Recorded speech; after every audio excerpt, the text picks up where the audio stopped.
Gaussian Elimination. Gaussian elimination is a method used to find the inverse of a matrix.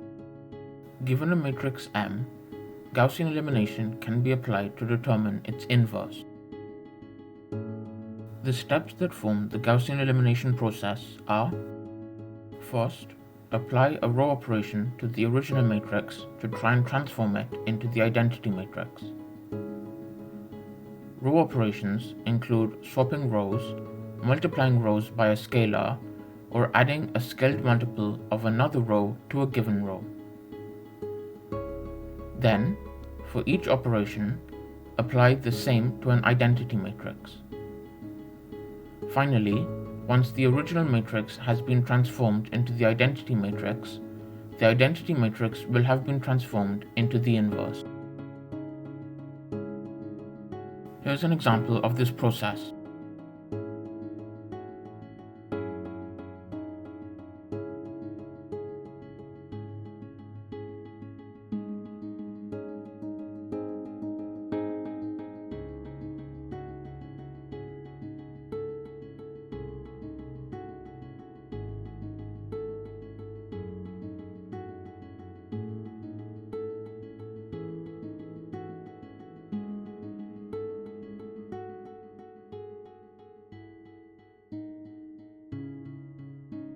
Here is an example of a function to carry out the Gaussian elimination process.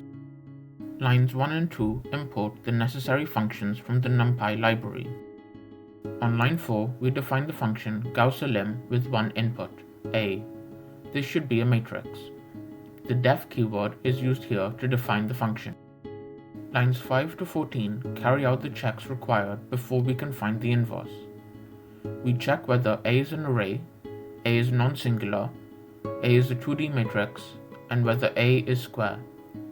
If any of these are false, the function will raise an error informing the user that their input is not valid.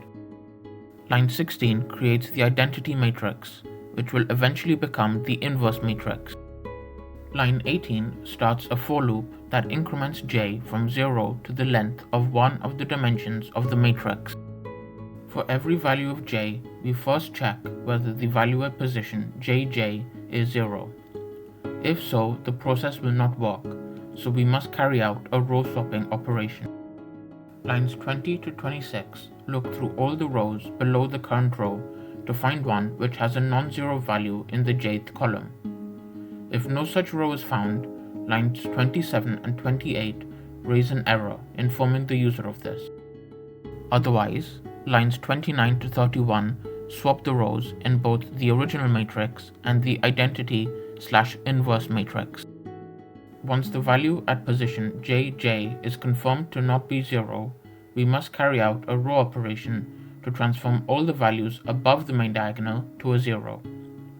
This is done by calculating the multiplier and subtracting the multiplier times the jth row from the ith row.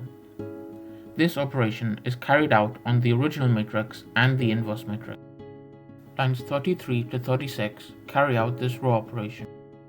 After that is complete, we exit the for loop with j and iterate through the matrix with I.